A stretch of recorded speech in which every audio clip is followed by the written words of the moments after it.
Today on Think Woodworks, we're doing 8 DIY woodworking and household hacks to make your life a little easier. Alright, so if you've been watching my channel for a while, some of these you're going to have seen before, most of them you haven't. Hack number 1, sometimes you're going to need to drill a pilot hole for a screw, or maybe you need to drill a pilot hole in some hardwood before you run a nail in. And if you don't have the right size drill bit, you can just take a nail that you're going to use, clip the head of it off, put it in your drill,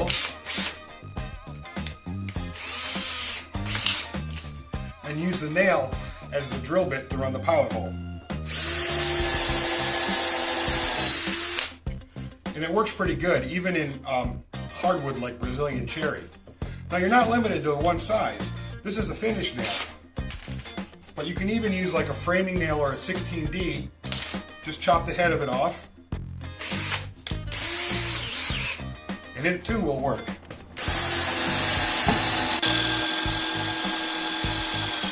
Hack number 2 and 3. Let's say you want to glue up a small top for a project, but like most of us, we run out of clamps or don't have clamps. The really easy thing to do is just take a couple of scrap wood pieces and screw them down to a work surface just a little bit wider than the actual width of the top. And I like to put wax paper underneath my glue up so I don't get glue all over my work surface, but I can't find my scissors. So the second hack is just take a metal straight edge and lay it over the top and pull up. You'll get a nice clean edge every time.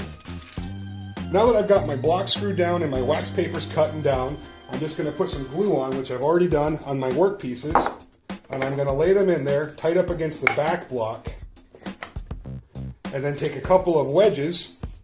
Now you can buy shims at the local hardware store, or you can cut a couple yourself and just put them in on either end and tap them into place. Instant clamp. And this works for tabletops, big and small, whatever size that you need. Okay, hack number 4 and 5 are another glue up trick and clamp trick. Let's say I've got 3 pieces of wood that I want to glue together to make a big thicker piece, a leg. One of the biggest pains in the butts when it comes to laminating pieces like this is that they like to move around.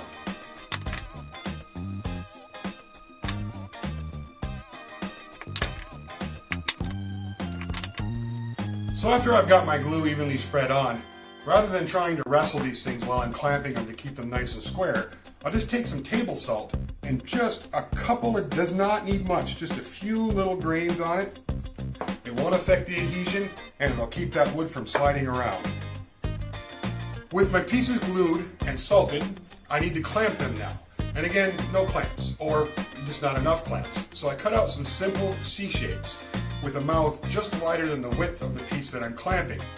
And you can cut this out on a scroll saw, a jigsaw, bandsaw, or even a coping saw. Now if you don't have a coping saw or any of those tools, you can just cut a small block of wood, again, a little bit larger than the width of the piece that you're clamping, and put a piece of wood on top and bottom and just screw it down, and it does the same thing. Just make sure you pre-tap some holes so you don't split the wood.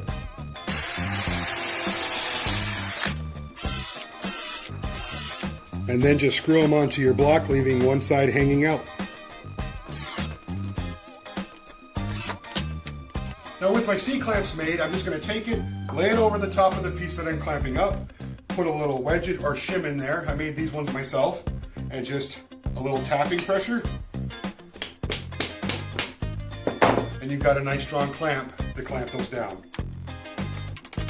Number 6 of our DIY handy hacks is the drilling a perfectly 90-degree hole hack. If you don't have a drill press and just a hand drill, and you wanted to drill a really close to 90-degree angle hole in a piece of wood, just take a piece of scrap and cut a little corner out of it that's 90-degree angles. Rest your drill bit in there, and there you go. Now that's not going to be an absolutely perfect 90-degree angle, but it's going to be close. Now if you don't have the ability to cut that, like with a bandsaw or something, you can just take 2 pieces of dimensional lumber that have nice straight edges, stack them together, and take your drill bit and again rest it right in that saddle and drill away. If you do have a drill press but you want to drill a hole out in the middle of a piece that's too far for the throat to reach on your drill press, here's another cool trick. Start with the drill bit that you're going to use, put it in your drill press, and drill a hole through a piece of scrap material. Next, mark wherever you want to put your hole with a punch, so you've got a nice little starting point. Take the drill bit you used on the drill press, put it in your drill, run it through that block, put the point of it on your hole, set that down, hold it in place, and drill the hole.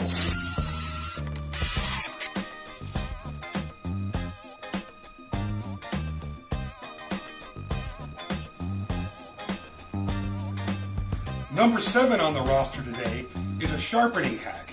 Let's say you've been using your utility knife a lot and your blade's starting to get a little dull. Not real dull, but you want to put a little edge on it just to keep going. Well, grab your coffee cup and make sure it's empty.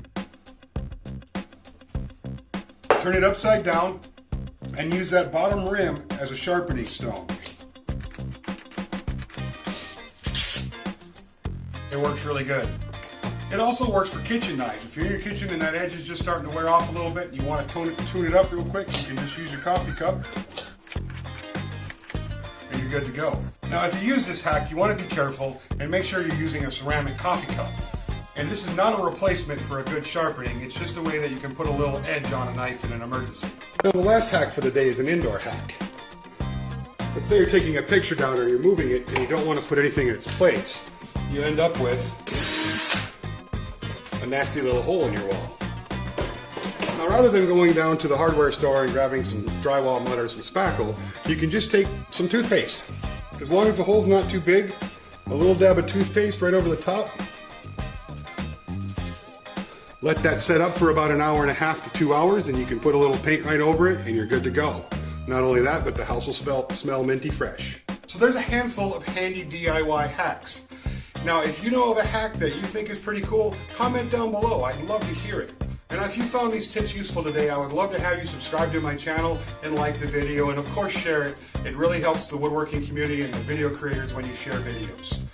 Thank you very much for your time. I hope you're having a wonderful week, and we'll talk to you soon.